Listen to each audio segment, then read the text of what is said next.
Gold, trusted gold buyers. మీరు తాకట్టు పెట్టిన బంగారాన్ని విడిపించి ఈ రోజు ఉన్న మార్కెట్ ధరకు కొనబడను. మ్యాజిక్ ఫిగర్ 118 సీట్లు రావాల్సి ఉంటే దానికి తక్కువ అవుతోంది కాబట్టి ఏఐడిఎంకే వైపు వెళ్తుందా, డిఎంకే వైపు వెళ్తుందా అనేది ఒక డౌట్ఫుల్ గా కనిపిస్తోంది. At the same time west Bengal కి సంబంధించి for the first time BJP పూర్తి మెజారిటీతో ప్రభుత్వాన్ని ఏర్పాటు చేయబోతోంది. ఈ రెండు రాష్ట్రాల్లో కీలకంగా మారింది ఏంటి? మనతో పాటుగా జాయిన్ అయ్యారు సీనియర్ జర్నలిస్ట్ సురేష్ కొచ్చతిల్ గారు. సార్, మనం బోల్డ్ అంత హైప్ అనేది కనిపించింది, ఎక్స్పెక్టేషన్స్, యాంగ్జైటీ ఇవన్నీ ఉన్నప్పుడు వెస్ట్ బెంగాల్లో చాలా క్లియర్గా మమతా బెనర్జీ యాక్సెప్ట్ చేశారు. చాలా కీలకమైనటువంటి వ్యాఖ్యలు వచ్చాయి. తుది ఫలితాలు వచ్చిన తర్వాత ఇవి మారబోతున్నాయి అనేటువంటి మాట. ఇప్పటి వరకు జరిగింది కేవలం 3 రౌండ్ల లెక్కింపు మాత్రమే జరిగింది. ఇంకా వెయిట్ చేయండి, చాలా రౌండ్లు అనేవి ఉన్నాయి, అప్పటికంతా ఫలితం మారుతుంది అనేది. What do you feel? నిజంగా అది మారుతుందంటారా, అలాగే ఉంటుందా? తుది ఫలితం మాత్రం మా వైపే ఉంటుంది. తను కాదు, 15 సీట్లలో 2000 కన్నా ఎక్కువ మార్జిన్తో నడుస్తుంది. ఇప్పుడు 7వ రౌండ్ నడుస్తుంది కౌంటింగ్. మోస్ట్ ఆఫ్ ద కాన్స్టిట్యున్సీలో 12 నుంచి 18 రౌండ్లు ఉన్నాయి, దాంట్లో 7 అయిపోయినాయి చాలా మటుకు. సో ఫలితాలు ఇక్కడి నుంచి ఫలితాలు మారడానికి ఛాన్స్ లేదు. ఓకే, ఎందుకంటే మనం చూస్తే కర్సియాంగ్ తీసుకోండి, అక్కడ కొంచెం ఒక రౌండే జరిగిందని చెప్తున్నారు, విచ్ ఇస్ హైలీ డౌట్ఫుల్. ఎందుకంటే అఫ్కోర్స్ అది నార్త్లో ఉంది, నార్దర్న్ బెంగాల్, అక్కడ బహుశా కనెక్టివిటీ ఇష్యూస్ ఏదైనా ఉండొచ్చు. కానీ ఎలక్షన్ కమిషన్ వెబ్సైట్ ప్రకారం ఇది.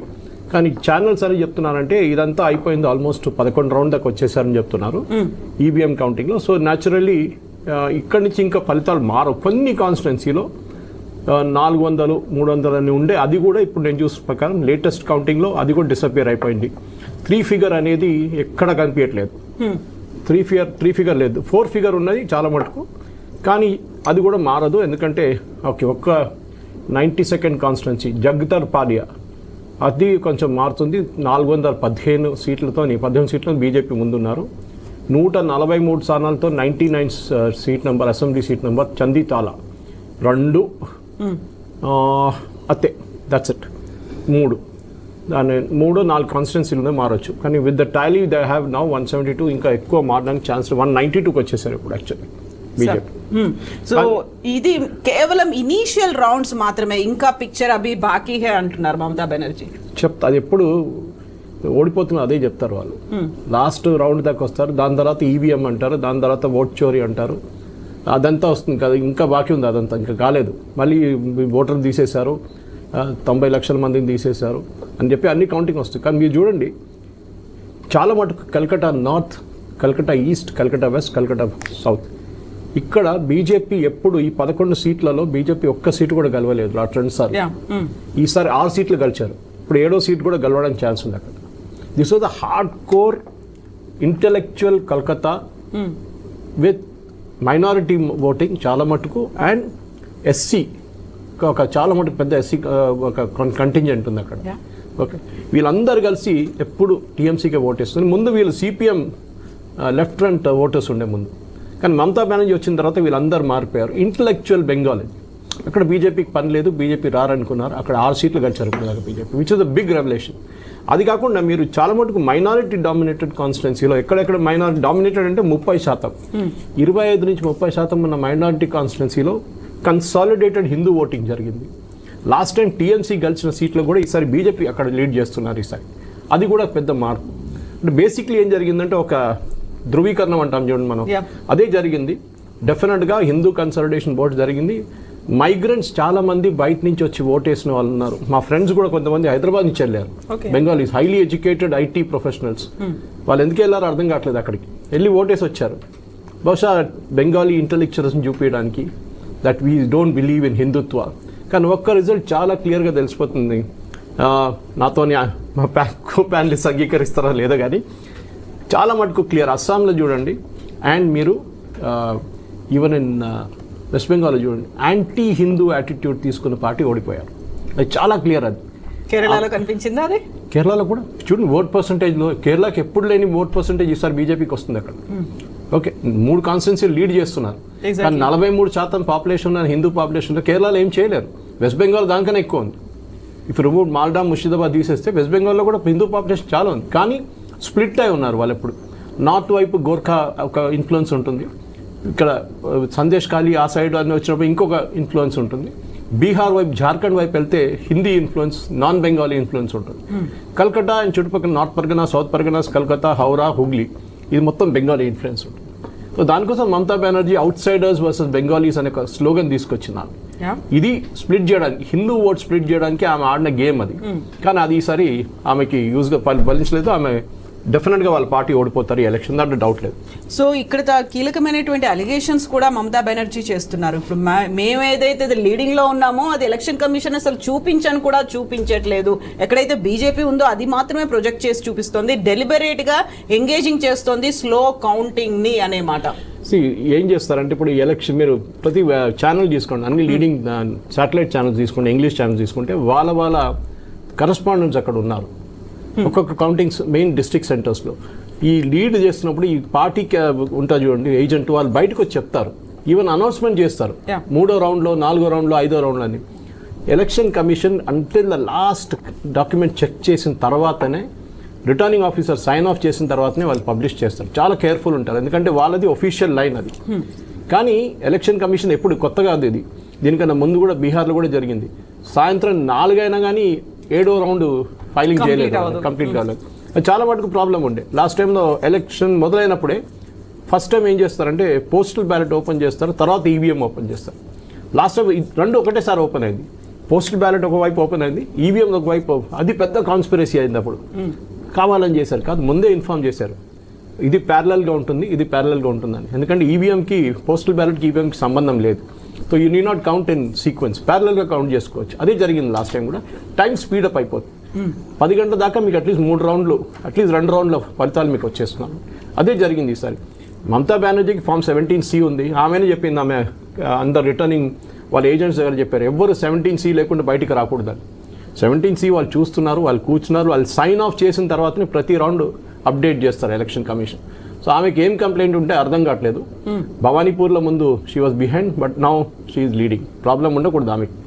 నందిగ్రామ్లో of course Suvendu leading, prospective CM candidate. And డెఫినెట్గా ఇవాళ సాయంత్రం ఆయన ఢిల్లీలో ఉంటారు. మోదీ గారు బీజేపీ ఆఫీస్కి వచ్చినప్పుడు I think the next Himanta Biswa Sharma of north east ముందుకు వచ్చేస్తారు ఇప్పుడు. కాకుంటే ఆయన సీఎం క్యాండిడేట్ అనేది మాత్రం ప్రొజెక్ట్ చేయలేదు. ఆ గతంలో మమతా బెనర్జీని ఓడించాడు, మళ్ళీ ఇప్పుడు భవానీపూర్లో కూడా అలాగే ఉంది. టఫ్ ఫైట్ అనేది కనిపిస్తోంది. ఒక రౌండ్ ఒకరుంటే సెకండ్ రౌండ్లో మమతా బెనర్జీ వస్తున్నారు అనేది అక్కడ అది ఎప్పుడైనా వీఐపీ కాన్స్టిట్యున్సీలో ఏమవుతుందంటే పోస్టల్ బ్యాలెట్ ఎప్పుడు యాంటీ ఎస్టాబ్లిష్మెంట్ ఉంటుంది. మీరు చూడండి, అది ఈవెన్ కేరళలో Pinarayi Vijayan was losing in the first round. Anti establishment vote ఎప్పుడు గవర్నమెంట్ ఎంప్లాయీస్ ఉంటారు చూడండి, వాళ్ళు వ్యతిరేకంగా ఉంటారు. వాళ్ళకి ఏదైనా ఇష్యూ ఉంటుంది, వాళ్ళకి బోనస్ ఇవ్వలేదో, లేకుంటే వాళ్ళకి శాలరీ హైక్ ఇవ్వలేదో, ఏదో ఒక కంప్లైంట్ ఉంటుంది, వాళ్ళు వ్యతిరేకంగా ఇస్తారు, ఓట్లు ఇస్తారు. అన్ని అది వాళ్ళు పొద్దున్న చూడండి. I was stunned, Pinarayi Vijayan trailing అని. ధర్మడం అనేది ఆయన హోమ్ కాన్స్టిట్యున్సీ, ఆయన అక్కడ నుంచి ఓడిపోవడానికి ప్రసక్తే లేదు. అట్లాంటి కాన్స్టిట్యున్సీలో ఆయన వెనకబడిపోవడం అనేది పెద్దగా మిస్టరీగా ఉంది. తర్వాత చూస్తే అది పోస్టల్ బ్యాలెట్ ఉంది. సెకండ్ రౌండ్ నుంచి మళ్ళీ ఆయన రీడింగ్ మొదలయ్యారు. So this is nothing new అన్నమాట. కానీ మమతా బెనర్జీ నందిగ్రామ్లో దీనికన్నా ముందు ఓడిపోయి మనం గుర్తుపెట్టుకోవాలి. అది అప్పుడు కూడా ఆమె ఓడిపోయింది ఒకసారి. సో అది కొత్తదేం కాదు మమతా బెనర్జీకి ఓడిపోవడం అనేది. కానీ ఈసారి ఒక రియాలిటీ చెక్ వచ్చింది ఆమెకి. ఆ అరగెన్స్ చూడండి, అది కేరళలో కూడా కనిపించింది. పినరాయి విజయన్ ఈసారి ఓడిపోయింది అహంకారం. ఆయన 2 సార్లు నేను గెలిచాను, ఇప్పుడు హ్యాట్రిక్ కొట్టబోతున్నాను. మమతా బెనర్జీ నేను 3 సార్లు గెలిచాను, ఇప్పుడు 4వ నేను పవర్కి వస్తున్నాను చూపితే ఆ అరగెన్స్ చూడండి. అది ఎప్పుడు రాకూడదు. ఏ రోజు వస్తుందో ఆ రోజు మీ డౌన్ఫాల్ స్టార్ట్ అవుతుంది. సిపిఎం తను అదే జరిగింది. జ్యోతిబాసు గారు ఆఫ్కోర్స్ రిటైర్ అయ్యారు, కానీ బుద్ధదేవ్ భట్టాచారి వాళ్ళు అదే కంటిన్యూ అయ్యారు ఫిలాసఫీ. దాంతో అక్కడ కూడా పోయారు. సో ఆదిత్య కృష్ణ గారు, వెస్ట్ బెంగాల్లో ఇప్పటిదాకా మనం బీజేపీయే ట్రిపుల్ డిజిట్కి వచ్చింది అనుకుంటే ఇప్పుడు టీఎంసీ కూడా 102 దగ్గరికి వచ్చింది. అంటే దట్ ఈస్ ఆల్సో లీడింగ్ బాగానే కనిపిస్తోంది అన్నట్టుగా. నిజంగా మమతా బెనర్జీ చెప్పినట్టుగా ఇది కేవలం ఇనీషియల్ రౌండ్స్ మాత్రమే, చూడండి ఇంకా మేము రాబోతున్నాము, వెయిట్ టిల్ ఎండ్ అనేటువంటి మాట. ఈ నెంబర్స్ మారుతాయంటారా?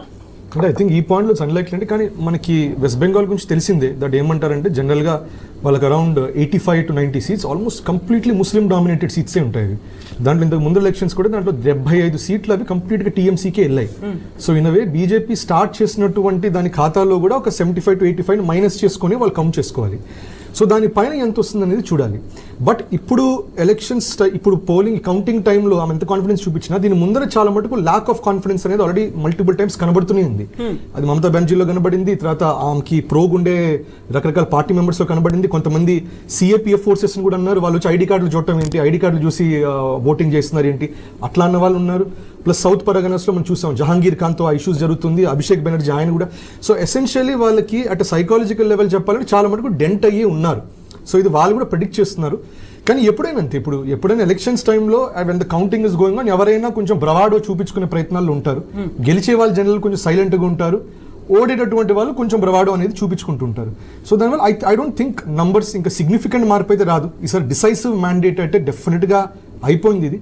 ఇది not just in West Bengal, across all the elections ఏ స్టేట్స్లో జరిగినా కూడా డిసైసివ్గా జనాలు కావాలి అంటే అస్సాంలో బీజేపీ కావాల్సిందే, తమిళనాడులో మాకు ఎట్టి పరిస్థితులు డిఎంకే వద్దు, అట్లాగే వెస్ట్ బెంగాల్ ఎట్టి పరిస్థితుల్లో టీఎంసీ వద్దు, పుదుచ్చేరిలో డెఫినెట్గా మళ్ళీ ఇండియాని రిటర్న్ అవ్వాలి. ఇది చాలా క్లియర్ కట్గా ఉంది. So of course I don't think ఇప్పుడు పొలిటీషియన్స్ చెప్పేదానికంటే కూడా ఈసీఐ డేటా మీద వీటి మీద ఆధారపడితే మనం దాంట్లో the picture is now very clear that BJP is definitely form the government. అస్సామే కాకుండా వెస్ట్ బెంగాల్. సో బంగ్లాదేశ్ ఇన్ఫిల్ట్రేటర్స్ కూడా ఈసారి డబల్ వ్యామీ. ఇంతకు ముందర అస్సాం వాళ్ళకి బ్లాక్ అయిపోయినా కూడా కొంచెం నీట్గా వెస్ట్ బెంగాల్ నుంచి దూరే ప్రయత్నాలు జరుగుతూనే ఉన్నాయి. ఇప్పుడు డెఫినెట్గా అటువైపు కూడా సో మనకి ఈస్టర్న్ బార్డర్ అనేది కొంచెం అక్కడ డైనమిక్స్ డెఫినెట్గా మారబోతుంది మనకి ఇప్పుడు.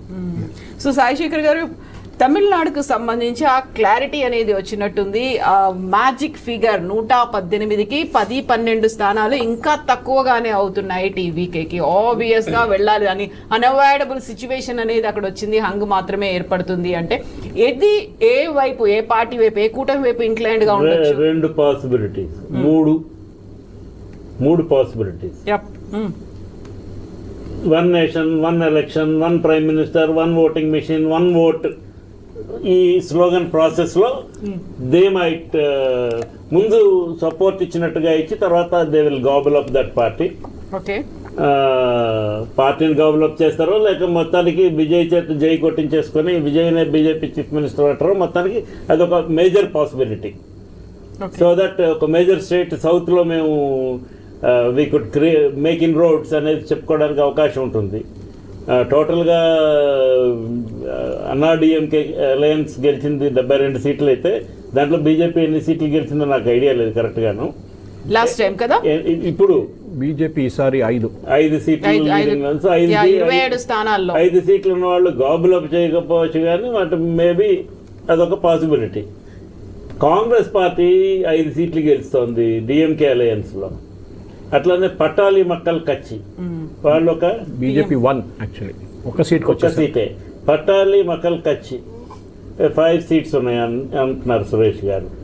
సో కాంగ్రెస్ అండ్ పట్టాలి మక్కల్ కచ్చి బయటికి వచ్చి టీవీకేని సపోర్ట్ చేస్తే 114 అవుతే ఇంకొకటి 2-3 లాక్కుంటే గవర్నమెంట్ ఫామ్ అయిపోతుంది. కమ్యూనిస్ట్ అట్లాగా ఉన్నారు. సో ఇండి కూటమికి కూడా అవకాశం ఉన్నది. Congress acts very fast and intelligently.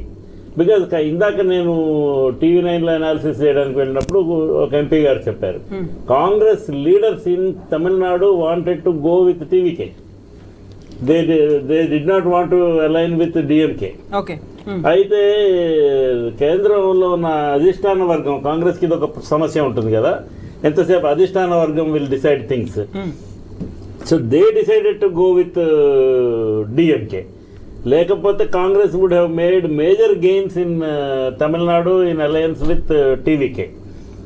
వాళ్ళ అవకాశాన్ని కోల్పోయారు. బట్ ఇప్పుడైనా బెటర్ లేట్ దాన్ నెవర్ అనుకోని, if they align with the Congress and using their intelligence, if they can lure this communist party and also Pattali Makkal Katchi and few others, then they will be able to pull it through. And డిఎంకేలో ఒక split organise చేయడానికి కూడా it's not very difficult now, because the DMK's chips are completely down. అదొక possibility. Second possibility, as I said, BJP ఒక్క seat గెలిచినా 6 seat గెలిచినా ఒకటి కూడా గెలవకపోయినా AIADMK మద్దతు ఇస్తామని చెప్పి ఎన్డీఏ గవర్నమెంట్ అని పెట్టండి, ఏఐఏడిఎంకేని కూడా మంత్రివర్గంలోకి తీసుకోండి అని చెప్పవచ్చు.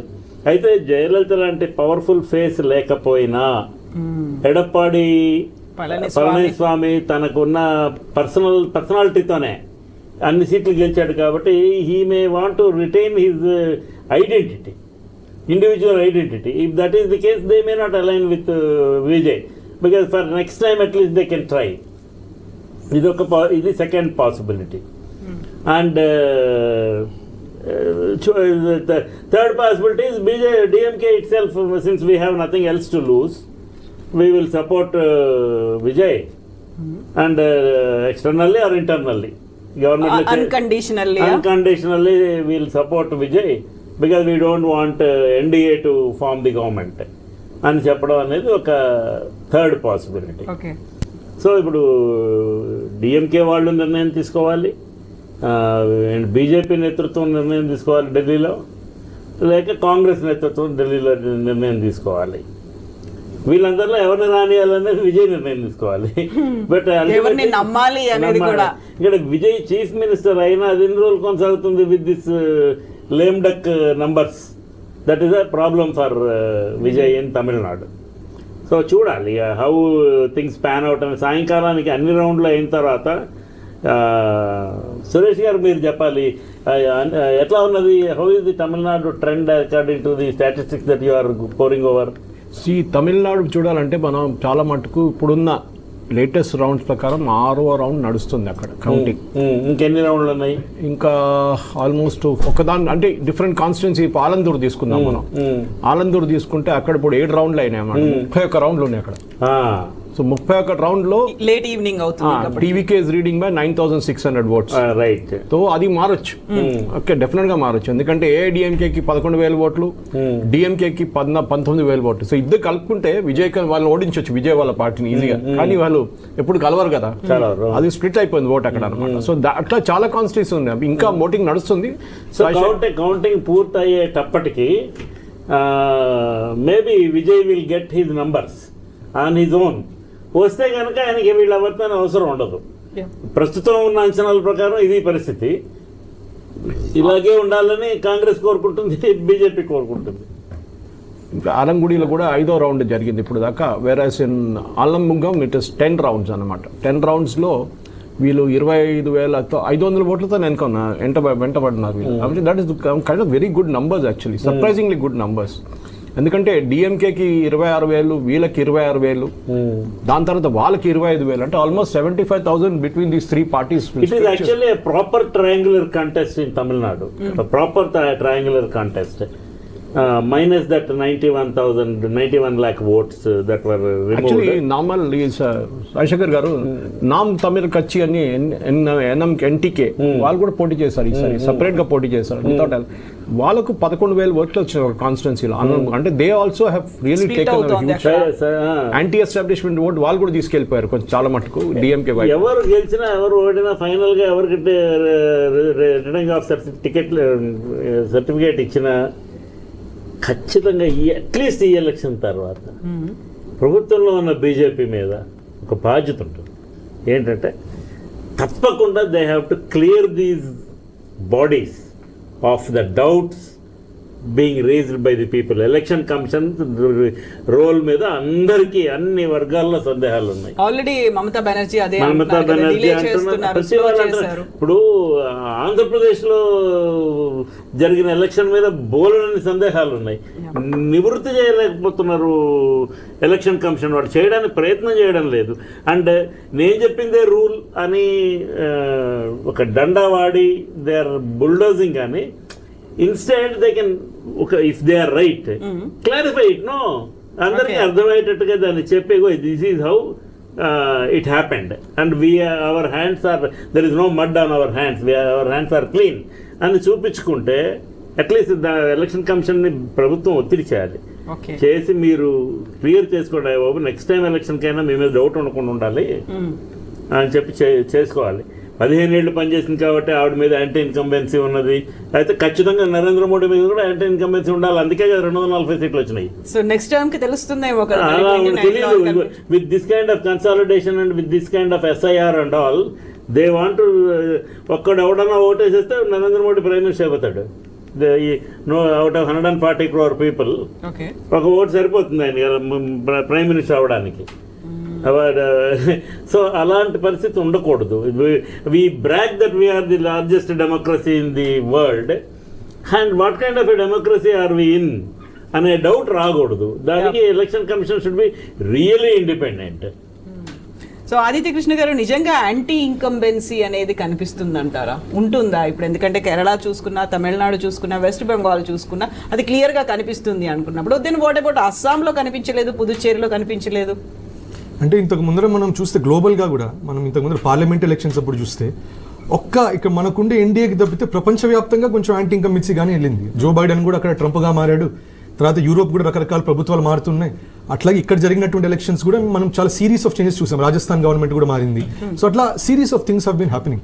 సో అప్పుడు కూడా ఎందుకో ఎన్డీఏ కొంచెం యాంటీ ఇన్కంబెన్సీకి ఇమ్యూన్గా ఉంది, ఈసారి కూడా ఇమ్యూన్గా ఉంది. ఈసారి మనం ఎన్డీఏ మేజర్గా అస్సాము, పుదుచ్చేరి ఈ రెండింటిలో ఇమ్యూన్గా ఉంది. ఇన్ఫాక్ట్ అక్కడ కూడా చాలా కంప్లీట్ నీట్ సింపుల్ కాదు, క్లియర్ మెజారిటీతో వచ్చింది. సో వాళ్ళు ఫర్ సమ్ రీజన్ కొంచెం వాళ్ళు ప్రొటెక్టెడ్గా ఉన్నారు. దానికి డెఫినెట్గా ఇప్పుడు జరిగేటటువంటి ఎలక్షన్స్లో పుదుచ్చేరి సరే బై అండ్ లార్జ్ అక్కడ ఎన్ రంగస్వామి ఆయన మీద దేస్ అ గుడ్ ఒపీనియన్, ఆయన మీద ఏమీ ఎక్కువ డర్ట్ అనేది ఎక్కువ లేదు. అస్సాం అనేది హిమంత బిశ్వ శర్మ గారు వచ్చిన తర్వాత నుంచి అక్కడ బాగా ఇన్ టర్మ్స్ ఆఫ్ బీజేపీ కూడా the branding for the party has increased. So అక్కడ కూడా బీజేపీ చూస్తే 2016 నుంచి ఉన్నారు. సర్బానంద్ సోనోవాల్ గారు ఉన్నారు, దాని తర్వాత ఆయన 2021లో ఈయన వచ్చారు. సో అప్పటి నుంచే ఈయన చిన్నగా ఈయన ఒక ఫైర్ బ్రాండ్ పర్సన్ లాగానే భావించారు అండ్ ఇన్ఫాక్ట్ డెలివర్ చేస్తున్నారు. ఇన్ఫాక్ట్ మీరు అస్సాంలో మీరు చూస్తే అక్కడ లోకల్ ఇష్యూస్ చూసినా కూడా, ఇప్పుడు బోడో ల్యాండ్ రిలేటెడ్ చూసినా ఏం చూసినా కూడా ఒక మేజర్ కంప్లైంట్ రీసోర్సెస్ మీద ఉంటుంది, ఇంకో కంప్లైంట్ ఇన్ఫిల్ట్రేటర్స్ మీద ఉంటుంది. దట్ మా ఆపర్చునిటీస్ తీసుకుంటున్నారు, మా రీసోర్సెస్ తీసుకుంటున్నారు. అది హిమంత బిశ్వ శర్మ కూడా బాగా స్ట్రాంగ్గా అది అడ్డుకున్నారు. రైట్. సో దానివల్ల డెఫినెట్గా అక్కడ ఇట్ ఇస్ ఎక్స్పెక్టెడ్ దట్ దానికి సపోర్ట్ అనేది ఉంటుంది. ముందరి నుంచే ఇది అందరూ అనుకున్నటువంటి విషయమే. యాంటీ ఇన్కంబెన్సీ మనకి క్లియర్ కనబడేది మనకి తమిళనాడులో కనబడుతుంది అండ్ క్లియర్గా మనకి కేరళలో కనబడుతున్నది. At the same time west Bengal కూడా కనబడుతుంది. West Bengal it is already long due, 3 terms ఆమెకు ఆల్రెడీ వచ్చింది. Right. So it was long due anyway. దానిపైన బంగ్లాదేశ్లో జరిగేవన్నీ కూడా బాగా ఇంపాక్ట్ అయింది. అక్కడ హిందూస్ మీద జరిగే మెసాకర్స్ అయినా, లేకపోతే అక్కడ ఉండే లోకల్ దళిత్స్ మీద జరిగే అట్రాసిటీస్ అయినా, ఇవంతా అక్రాస్ ద బార్డర్ కూడా ఇంపాక్ట్ అనేది డెఫినెట్గా ఉంటుంది. ఒకటి డిఎంకే విషయంలో ఐ థింక్ మనం ఏమనుకుంటామంటే ఇట్ ఇస్ బిట్వీన్ టీవీకే రావటం వల్ల డెంట్ అయిందా అంటే అట్లా లేదు. చూస్తుంటే యాక్చువల్గా యాంటీ డిఎంకేగా ఓట్స్ వెళ్ళాయి. ఇప్పుడు సురేష్ గారు కూడా అన్నట్టు it is not just TVK or ADMK. అక్కడ ఎవరెవరు డిఎంకేకి వ్యతిరేకంగా ఉన్నారో అందరికీ ఓట్స్ వచ్చాయి. డిఎంకే ఒక్కదానికి భయంకరంగా తగ్గింది. వాళ్ళు కూడా డెవలప్మెంట్ కంటే కూడా ఎక్కువ రెటారిక్ మీద వెళ్ళిపోయి, ఎక్కువ కమ్యూనిటీని టార్గెట్ చేసి హిందూస్ మీద ఏదో ఒకటి అనడము, అవన్నీ కూడా ఎప్పుడప్పుడు కర్మ అనేది ఇట్ విల్ క్యాచప్. సో ఫైనల్గా ఇప్పుడు వాళ్ళకి క్యాచప్ అనేది అవుతుంది. అండ్ ఐ థింక్ కేరళ కూడా ఇట్ వాస్ లాంగ్ డ్యూ. అక్కడ కామ్యూనిస్ట్ నుంచి ఇప్పుడు anyway Congress will come in. So దీంతో కామ్యూనిస్ట్ కూడా the final bastion of communist in India అనేది ఇట్స్ బీన్ రిమూవ్డ్. సో దీనివల్ల ఇప్పుడు ఎండ్ ఆఫ్ ద డే ఇప్పుడు ఒక ట్వీట్లో చూశాను, ఎసెన్షియల్లీ ఇప్పుడు కామ్యూనిస్ట్కి ఇంకా కంట్రోల్లో ఉంటే రెండిట్లో ఉంది. ఒకటి జేఎన్యూలో ఉంది, రెండోది మీడియాలో ఉంది. ఈ రెండు కాకుండా సో ఈ రెండింటి విషయాల్లో ఉంది. ఆ రెండు కూడా చిన్నగా మార్పు చేయాలంటూ ఎవరో ఒక ట్వీట్ రాస్తే చూశాను. అది వాళ్ళని మ్యూజియంలో పెట్టాల్సిన టైం వచ్చేసి కమ్యూనిస్ట్ పార్టీ అంటే ఇట్లా ఉండే అని చెప్పేసి. ఇప్పుడు తమిళనాడు వీటితో పాటుగా చూసుకుంటే కరెక్ట్గా ఈ ఎలక్షన్స్ ముందే ఉమెన్ రిజర్వేషన్ బిల్తో పాటుగా డీలిమిటేషన్ సంబంధించి అది ఓడిపోతే మంచిదేలే, మాకు బాగానే అవుతుంది అన్నట్టుగా ఇటు విపక్షాలు ఇండియా కూటమి అనుకుంది, ఆ తర్వాత ఎన్డీఏ కూటమి అనుకుంది. అనుకుంటే ఆ ఓడిపోవడం అనేది, వీగిపోవడం అనేది ఎవరికి ప్లస్ అయింది? ఇప్పుడు మన యాక్చువల్గా అది నారీ శక్తి వందన అధినియం అని పెట్టారు. యాక్చువల్గా దాంట్లో ఉమెన్స్ రిజర్వేషన్ రిలేటెడ్ ఏం లేదు. It was a constitutional amendment. ఆ అమెండ్మెంట్తో తర్వాత ఉమెన్స్ బిల్ అనేది ఇంప్లిమెంట్ చేస్తామనేది అన్నారు. అఫ్కోర్స్ అది anyway it did not pass through. అప్పట్లో చాలా మంది ఏమనుకున్నారంటే అది వెస్ట్ బెంగాల్లో హెల్ప్ అవుతుంది, ఎందుకంటే టీఎంసీ దానికి ప్రోగా సపోర్ట్ చేయాలి అండ్ బీజేపీ అట్లా బ్రాండింగ్ చేసింది, విమెన్కి వాళ్ళు సపోర్ట్ చేయలేదు చూడు టీఎంసీ అని. తమిళనాడులో వచ్చేసరికి మేము ఒక బీజేపీ వాళ్ళ ఎజెండాని డిఫీట్ చేసామని అట్లా వాళ్ళు బ్రాండింగ్ చూపించుకున్నారు. నార్త్ ఇండియన్స్ చేసేటటువంటి ఎజెండాని బీట్ చేసాం. కానీ the amount of anti incumbency వాళ్ళ మీద, the amount of corruption, amount of disillusionment, ఇవన్నీ కూడా చూస్తే డిఎంకే గట్టిగా కొట్టింది. సో వాళ్ళకి victory over the central government అన్నట్టు అది ఎస్టాబ్లిష్ అయినట్టు డెఫినెట్గా లేదు. ఇంకోటి యంగ్ ఓటర్స్ కూడా చాలా మటుకు విసిగిపోయారు. యంగ్ ఓటర్స్కి they want development, they want jobs. And ఒకటి భారత వ్యాప్తంగా ఒకటి ఉండేది ఏంటంటే పర్సనాలిటీ సెంట్రిక్ పాలిటిక్స్ ఉంటుంది మనకి. ఎవరైనా కూడా పర్సనాలిటీ ఒక లీడింగ్ ఫిగర్ ఉంటే వాళ్ళకి ఓట్లు వేసేది ఉంటుంది. జనరల్గా బీజేపీ అది చేయదు. బీజేపీ ఎక్కువ ఆర్గనైజేషన్కి వెళ్తుంది. ఇంతకు ముందర చూసినప్పుడు మనం ఇప్పుడు భజన్ లాల్ శర్మ గారు రాజస్థాన్ సీఎం అయిన, మోహన్ యాదవ్ గారు అని, ఇవన్నీ ముందు తెలిసిన పేర్లు కాదు. సో బీజేపీ అట్లా వెళ్ళినా కూడా రీజనల్ పార్టీస్ ఒక సెంట్రల్ ఫిగర్ ఒకరిని పెడుతుంది. ఈసారి అది టీవీకేలో విజయ్ అనేది ఆ సెంట్రల్ ఫిగర్ అయ్యేసరికి, ఆయన మూవీ సక్సెస్ అయ్యేసరికి సో చాలా మటుకు యంగ్ ఓట్స్ ఆయన వైపు స్వీప్ అయింది. అట్లాగే తెలిసిందే మనకి Tamil Nadu has a very strong Christian population, very strong SC population. వాళ్ళందరూ కూడా బాగా స్వే అయ్యి టీవీకే వైపు వేయటం అనేది జరిగింది. సో సురేష్ గారు, ఒక ఇంట్రెస్టింగ్ గా అనాలిసిస్లు అనేది వినిపిస్తున్నాయి. ఆల్రెడీ అక్కడ విజయ్ 2 స్థానాల్లో పోటీ చేస్తే 2 స్థానాల్లో గెలుస్తున్నారు. ఏది రిటైన్ చేసుకుంటారు, ఏది వదిలేస్తారు? వదిలేసిన స్థానాల్లోంచి ఎవరు పోటీ పడతారు? అక్కడ విజయ్ తండ్రి పోటీ పడతారా, లేకుంటే సరికొత్త ఎంట్రీ త్రిష పోటీ పడుతుందా అనేది. సో అంత దూరం ఆలోచిస్తున్నారు అంటే మనం ఈ సిచ్యువేషన్ ఎట్లా చూడొచ్చు అసలు? మోస్ట్లీ ట్రిచి గివ్ అప్ చేస్తారు. ఎందుకంటే పెరంబూర్ అనేది ఈసారి చాలా మటుకు తమిళనాడులో బీజేపీ అర్బన్ కాన్స్టిట్యున్సీ పార్టీ కాదు. మిగతా మీ అన్ని స్టేట్స్లో చూడండి, ఇంక్లూడింగ్ తెలంగాణ, బీజేపీకి అర్బన్ కాన్స్టిట్యున్సీలో చాలా స్ట్రాంగ్ ఉంటారు వాళ్ళు. సికింద్రాబాద్ ఎప్పటి నుంచో గెలుచుకుంటూ వస్తున్నారు, దత్తాత్రేయ గారి టైం నుంచి. అడ్మిట్లో మానేమా ఒకసారి కలిసారు,